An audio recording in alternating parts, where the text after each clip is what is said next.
You're listening to Switched On Australia, the podcast that tracks the opportunities and challenges of electrifying everything, everywhere. Switched On is brought to you by the publishers of Renew Economy, Australia's best informed, most read website focusing on the green energy transition, and is supported by Boundless Earth. Boundless Earth uses philanthropy, investment and direct advocacy to help Australia become a global force in a decarbonised world. Hello, I'm Anne Delaney and welcome to Switched On Australia. Thanks for joining me. Now, a new kind of climate battle has unfolded in Australia. It's not over emissions targets or transmission lines, but over truth itself. As momentum builds for the clean energy transition, so too does the effort to slow it down through misinformation, disinformation and carefully crafted doubt. From social media posts claiming wind farms kill whales to grassroots groups that turn out to be backed by fossil-fuelled think tanks, the tactics are sophisticated and the impacts are real, which is why the Australian Senate has launched a committee inquiry into information integrity in climate and energy. It's examining how false or misleading information spreads, who's behind it, and what it means for Australia's transition to clean power. But even before the committee held its first hearings, it was getting spammed by right-wing activists opposed to net zero and accused of running a circus that will silence dissent. Today, the chair of the committee, Green Senator Peter Whish-Wilson, joins me to talk about what the committee has uncovered so far. It's only halfway through, and how misinformation is shaping Australia's energy future. Senator, thanks so much for joining the Switched On Australia podcast. Thank you for having me on, Anne. I really appreciate it. So I just want to start with a fairly general question, and that is, why did you want to set up this committee? Why is it so important to identify misinformation and disinformation about climate and energy?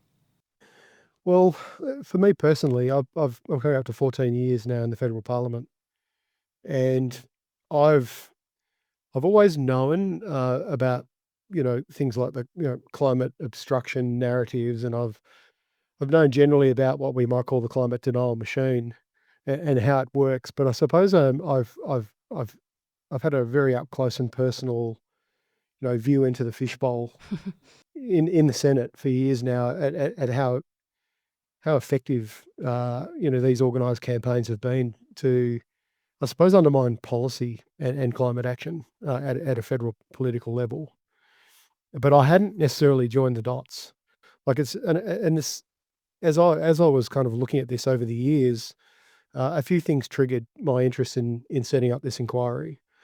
Firstly, this has now become a huge global conversation. I think it's become a lot more acute in recent years following COVID, with the science being under siege all around the world. I saw that the United Nations were elevating disinformation and misinformation to discussion at the next COP in Brazil next month.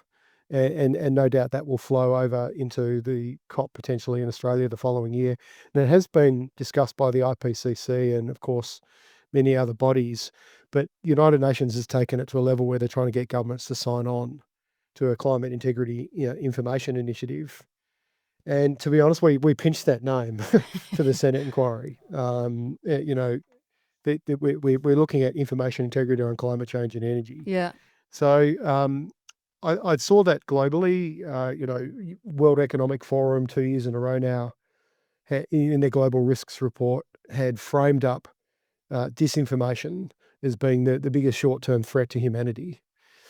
And also coupled with the impacts of climate change, the biggest long-term threat to humanity. So it felt like it was a good time to explore this subject in Australia. We've seen a lot of research in the US, which of course the Senate's taken evidence on in their first set of hearings. But I just don't think Australians generally know much about this. And I didn't in myself. Like I said, I really hadn't joined the dots till about 12 months ago. As to just how well organised this denial machine is. And I suppose that kind of all the pieces fell together for me when I started looking at the structures in the US especially. Another thing that interested me was that the Senate inquiry into offshore wind, which Mm. finished at the end of last Parliament, received some submissions that talked about the influence of foreign actors or foreign interests, fossil fuel interests, international networks in the Australian offshore wind debate. And the inquiry itself didn't have time to prosecute, or not prosecute the arguments, but to interrogate Yeah. those submissions. So that inquiry did recommend that the government or the DQ, the Environment Department, or the Senate investigate this further. So the two things kind of combined for me. I've been involved in grassroots environmental campaigns myself. I work with a lot of grassroots environmental groups, and I'm on public record as having worked very closely with the group here in Northwest Tasmania to oppose a renewable energy project. So I was That'd be I'm very Robbins familiar Island, with would it be? Is that yeah, Robbins Yeah. Island. Yeah, yeah. So look, I'm when I saw this concept of astroturfing, I suppose it had been background noise to me until a few years ago, and then I thought, well, okay, this is something that really interests me. Like, how does this happen? Yeah. And how do we expose it, and how do we get disclosure on it, if that's even possible? Combining it all, and I think it just seemed like the right time to be having this inquiry. And of course, it goes without saying that I've spent especially the last 5 years of my career traveling around the country, bearing witness to the decline in our natural world, especially in our oceans, because my portfolio is oceans. Mm. Multiple trips to the Barrier Reef to look at all the mass coral bleachings there. Recently, Exmouth with one of the worst marine heat wave ever recorded in our country. The South Australian algal bloom, the Dead Sea down there. The loss of Tasmania's giant kelp forest. I don't think a lot of people have been necessarily paying attention to what's going on in the ocean. So I kind of feel like, to me, it's so critical that if, the United Nations is saying that disinformation is the biggest blocker to global climate action, or arguably one of the biggest blockers to global climate action, it's way beyond time that we look at this and how we deal with it. It's definitely time. There's no doubt about that. You mentioned that you want to join the dots. I mean, is that Mm. about really looking at how disinformation is impacting on the energy transition? Is it about discovering who the vested interests are in funding, following the money, essentially, who's behind the disinformation and the misinformation? That's certainly part of it. The terms of reference really look at obviously how misinformation and disinformation related to climate change more generally in energy is produced and disseminated. But we also wanted to sort of broadly look at the impact on Australian politics, media narratives here in Australia, and of course how this feeds through to public policy and outcomes. So I think it was a bit broader than just looking at the energy transition. Mm. But that's clearly part of it. So yeah, I think, when you've been inside the bubble like I have for coming up to 14 years, people go, oh, well, the Institute of Public Affairs will put out a research paper, claiming net zero is too expensive for the country. The National Party will do a press conference a day or two later and, wave the report around and say that they oppose action on net zero. And then the Murdoch press will amplify that for weeks. It'll be, be reported on Sky News and all these. We've seen this kind of denial machine in action over many years, and people might just go, well, that's just politics. Yeah. That they're entitled to their view, their opinion. But I suppose what's occurred to me is that if the information is misleading, or deceptive, or it's I suppose what more broadly might be classified the kind of um, maybe not so much climate disinformation, but the narratives of climate obstruction or delay.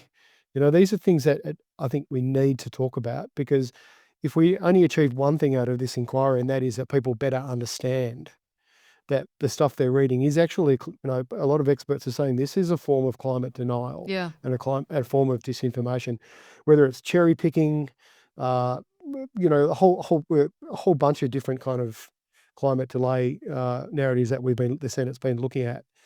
It just helps in the public debate if people understand this better. And if they can make they can run a more critical lens over what they're reading or what they're hearing, and that informs their decision making.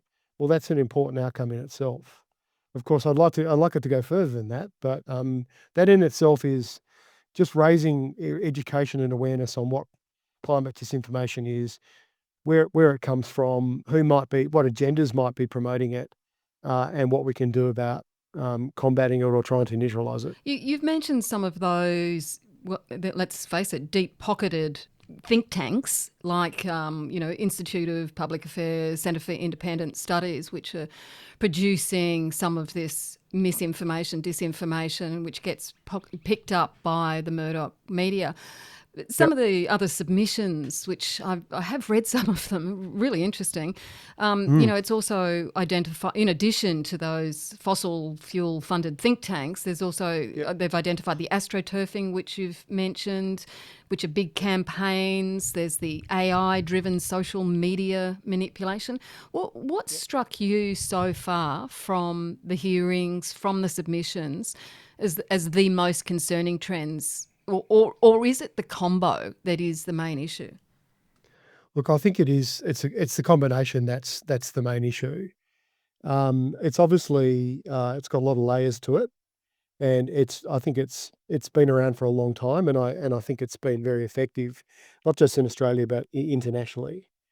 Um, I think if you look at the denial machine as a machine, I don't think I realize you could bring in.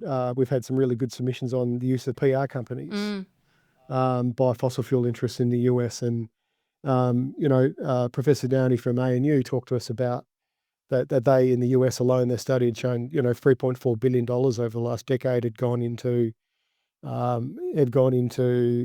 PR companies and think tanks, and that's just what they've been able to track. And it's not just we've always, I suppose, bit of a confession here, politically we've always talked about donations to political parties as being the problem. Okay, Yeah. like a lot of our work about cleaning up politics has been around donations reform, electoral reform, at least around this, if not disclosure. But I don't think we've ever really kind of looked more broadly at the denial machine and how it works.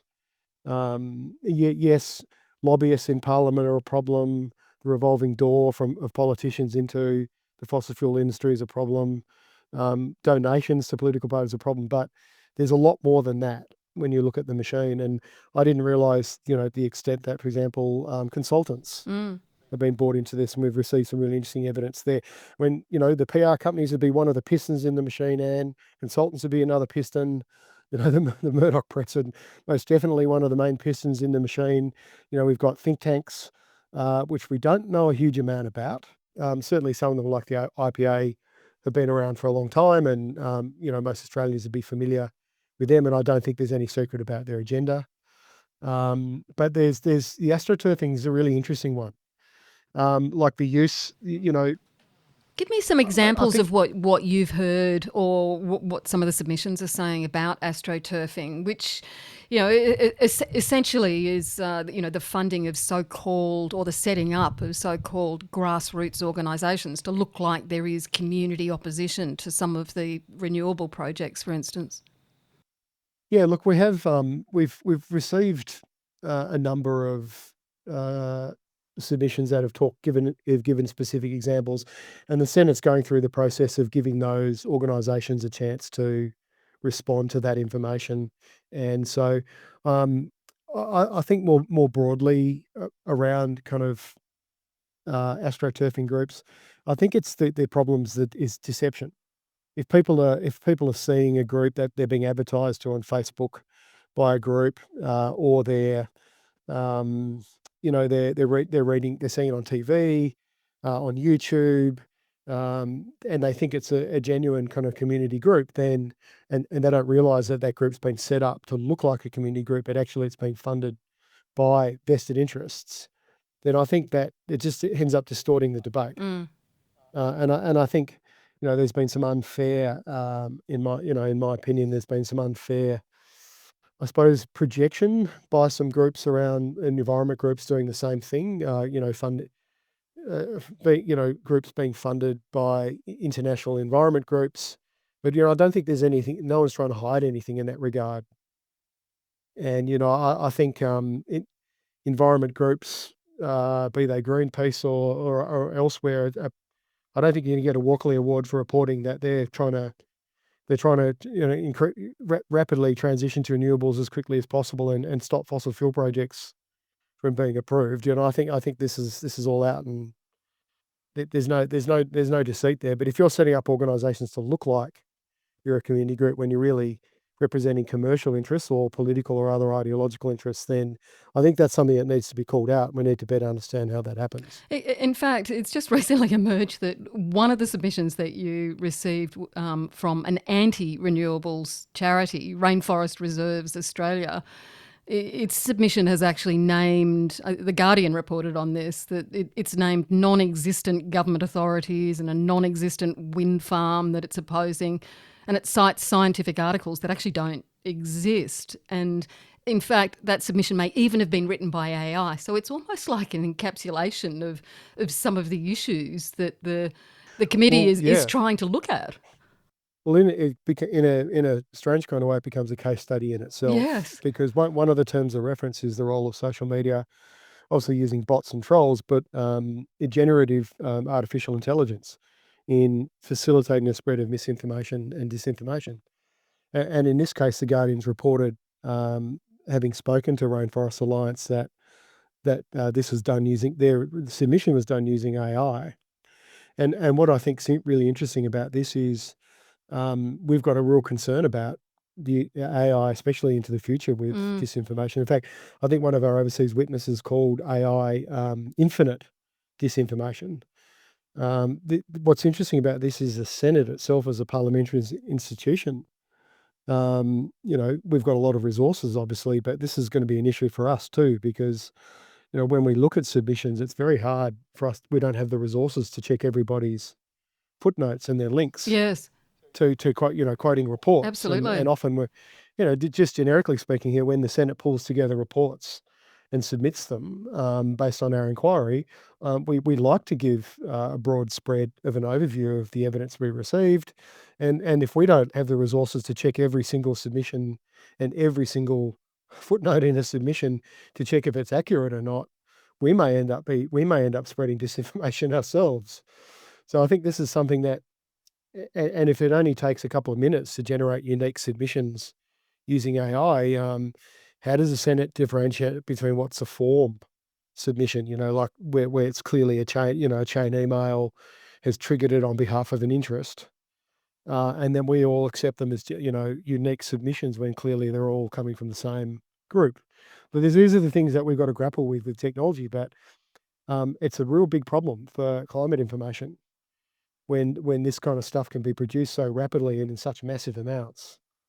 What hope would you have if the Australian Parliament may struggle in the future with this, even with all our resources? What is the average punter reading something in the newspaper or on Facebook or some other platform have to differentiate between what's fact and what's clearly disinformation? Which really leads us to, what are we going to do about this? Because, clearly social media platforms are vectors for climate misinformation, and it's just going to be turbocharged by AI. It may be too early to be looking at solutions, but given that you're only halfway through your inquiry. But what responsibility do you think that some of the platforms should have for this misinformation? Oh, look, I think we need to do a lot of work on this. And I know this is also part of the UN's Information Integrity Initiative to get governments of the world to put in money to put a lot more research into this subject. I think we're only just scratching the surface of it. And I think we've heard some interesting evidence. For example, the government you may remember in the last parliament, the government put disinformation and misinformation legislation to the parliament and then pulled it. There was a very strong counter reaction to that around freedom of expression and I think we've looked at this, how other countries have done this overseas. And there's looks like there's some fairly simple solutions if the Senate, and I obviously can't judge what the committee is going to recommend, but some of the suggestions that we've had include, like the Japanese government apparently is looking at ways to demonetize the algorithm Oh, yeah. for groups like Meta. The outrage button that often generates disinformation and misinformation, and of course higher advertising revenues for the platforms. Yes. Rather than kind of have a moderator checking every single thing that's said, which in many ways is extremely problematic. And I can understand it's difficult for the platforms as well as getting the balance of freedom of speech and freedom of information right. Through to just making the data available, the tech companies' data open source and available to researchers. We heard evidence that it's extremely difficult for researchers right now to access Meta's data. You've got to go to California, you've got to go to Silicon Valley, you got to jump through hoops, and then you're allowed into like a dark room for a limited period of time to do some basic research. Like I know the Europeans are looking at ways to make that research or that data a lot more accessible to researchers. So I think we're just scratching the surface on this, and we've seen some really constructive recommendations on how to tackle disinformation at a platform level without necessarily having to put regulations around freedom of speech or freedom of expression. And do you think that we need to tackle the tech bros globally, that we have to work in conjunction with some other countries, potentially like Japan? You've given a good example of what they're dealing, to make the tech companies more accountable and to make their algorithms more accountable? Oh, absolutely. This issue is not only is it not going away, it's just going to get a whole lot worse. And that global approach is exactly what the UN's trying to do with their climate information integrity initiative. Of course, it doesn't just apply to climate change, and we've seen a lot of disinformation as in being deliberate lies and deception, as well as, of course, people who share it, misinformation in matters of health. Matters we saw it in the Voice campaign here in Australia in the last Parliament, and we're seeing it all around the world. It's a massive issue, and it's not just this is a Green Select Committee that's unashamedly set up to look into this problem and try and find solutions. But we're also hearing evidence that we've seen malicious foreign state actors using trolls, trolls and troll armies and bots, and supercharging disinformation around extreme climate events. In the US, in Australia, in Europe, there's documented examples of how foreign actors are involved in this disinformation campaign, causing chaos, causing distraction. And this is not just an issue, looking at how we might better understand commercial interests in spreading disinformation or political interests, but also, national interests. And the BBC recently I saw had requested money from the UK Department of Defence, a significant amount of money to try and combat disinformation, because they said this is a national security threat. Does this suggest that Australia's laws preventing foreign interference in our national debates, are not strong enough to fight off the internationally funded campaigns, the disinformation campaigns? It's a really good question that I'm hoping we can get to the bottom of, because right now we're still seeking more information from government departments on this issue, and how this inquiry might inquire further into this. Because to me, I can tell you right now, for me, it's not clear, whether this is even an issue that's looked at by for example, our intelligence agencies, or Home Affairs or federal police. They certainly look at foreign interference, and there's been a Senate inquiry, or a parliamentary inquiry into foreign interference and using social media. So we've gone down that road as a parliament. But in terms of climate disinformation, sorry, I should say, or misinformation, it's not clear to me that it's recognised as a threat. Yeah, right. And that's something I definitely would like to get to the bottom of. Yes. If we had truth in political advertising laws, could they be extended somehow to help tackle things like astroturfing and deceptive campaigning, for instance?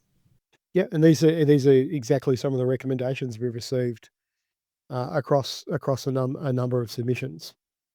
And also, is there something like greenwashing? If a corporation comes out and greenwashes its services, so it gets investigated and it gets done for deceptive and misleading conduct. There's offences attached to that.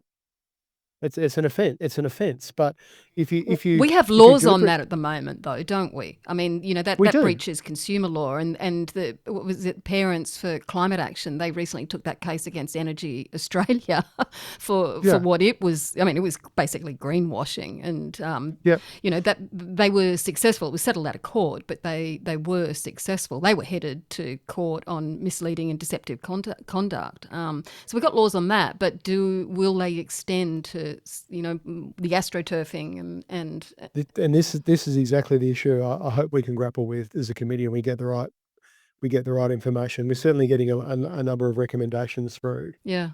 on how we might go about that. I mean, at the end of the day, if you're a company and you can get done for deceptive and misleading conduct by falsely stating something about a product that you're selling, what's the difference between putting out or being involved in disinformation campaigns uh, that affect public policy? Um, and of course, there'll always be kind of, I suppose, subjective lenses put over what is misinformation and what's not. But what we've established from international institutions and key research institutions is that climate change is doing harm. Disinformation itself, that's designed to slow climate action, is doing harm, and there should be stronger laws around this. I think that's one of the very big questions that we have to answer. Senator, will you be inviting or perhaps summoning some of the fossil fuel industries, the IPA, some of the supposed grassroots community groups, Advance Australia? Will you be calling on them as witnesses to the committee? Well, look, I can't. These are decisions of the committee, and so I can't say who we will and won't be calling. But I think I can say this though. What's interesting about the submissions, there's still more being downloaded at the moment, but we've had over 230 submissions that I've seen. And there's an interesting mix there. There's a number of people who you might say are part of the denial machine, or are deliberately, or and knowingly um, spreading climate obstruction kind of narratives. Openly trying to undermine public policy around climate change or denying climate change. And they've some of them made very extensive submissions Mm, to the inquiry. So, that's very welcome, by the way. yep. It's good that they've made those submissions. This is a body of evidence that's now available to the public, and especially to researchers to look at. It's already, elevated the debate considerably in the country since the inquiry started.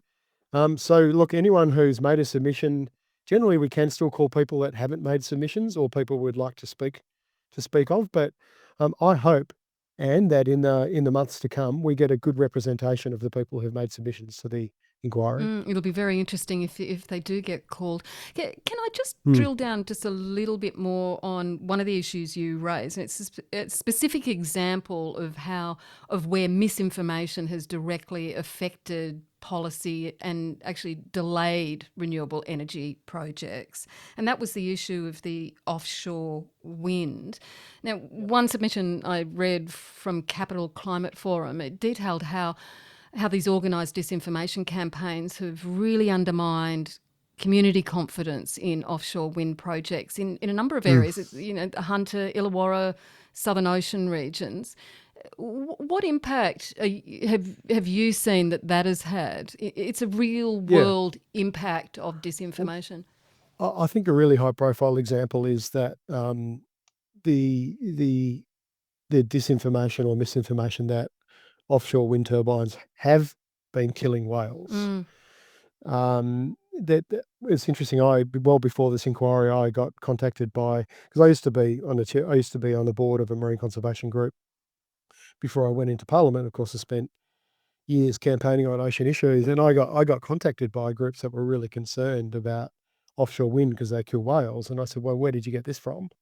And it turns out that, right at that moment, Donald Trump in the US had been out there saying that offshore wind turbines kill whales. And of course, that's been repeated by politicians ad nauseum here in Australia as well.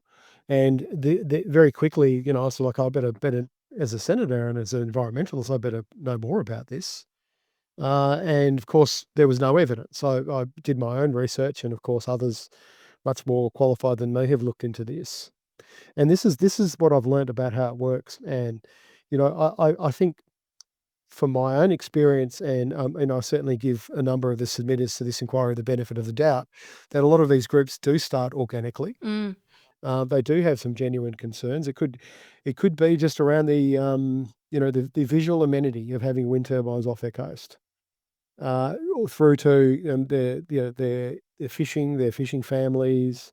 They're worried about competing in the same area as, and it's the same for fossil fuel interests too, by the way, that fishing industry often has issues with not being able to go into areas because of seismic surveys and other things. I think there's some genuine reasons that community opposition might start, but then what happens is this kind of disinformation gets shared And amplified. amplified by these groups. Yeah. And who's calling it out? And when you call it out, you often get attacked. And we've seen submissions with photos of billboards on the east coast of Australia with wind farms kill whales, with big pictures of whales dying, and like this came up in the offshore wind inquiry last Parliament, and it's clearly linked to the US. There's a lot of similarities, been widely reported on by the ABC and other groups. The kind of images look very similar to what's being used in the US. So, the issue of astroturfing, Professor Timmons from Brown University Research Lab made it really clear to the committee that we needed to be careful with astroturfing groups, in the sense that their research showed that they often do start organically, but then after a period of time, they're not necessarily run organically. Other interests kind of co-opt their groups or get involved, and then it becomes something entirely different. So this is what we're looking into. We haven't actually talked to these groups yet. We've received their submissions, and that's the kind of thing I'm hoping we can get into. But yeah, it's a worry if there's any more formal connections between these groups and overseas think tanks and networks. It may, very possibly may not be anything to do with funding, and it could just be that they're receiving training or information, or who knows? But Yeah. what kind of assistance or networking they're doing with overseas groups. But I think, if these groups are doing that, they should just be open about it. They should say, yeah, so and so came and gave us a training, did a training boot camp for us, and showed us what we need to do to stop this wind farm. And at least being ensuring that that is transparent is clearly a crucial step. Now, you've mentioned the United States a couple of times, and the US Congress spent 3 years, I believe, investigating climate and energy misinformation, and a whole lot of things got revealed through that process, as they're obviously being revealed through the process that you're leading. But what has happened in the United States? Obviously, the administration has changed, and the chances of anything fundamentally changing over there is going to be very difficult. But are there any things that came out of that are informing the direction that you might be taking? Certainly, and we've actually tried to get the senators involved in that inquiry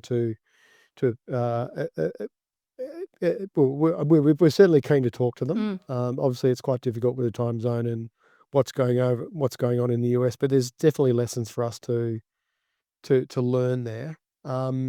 It's very hard to know what that achieved. Certainly, you would hope that it helps the public debate, and Australia we already know from data or evidence given to the committee, we're very vulnerable to, climate denial narratives. We haven't rated too well in international surveys and studies and in climate denial. Like, I think we're one of the worst countries in the world. But, the more information we can get to people about this issue, at least the better informed.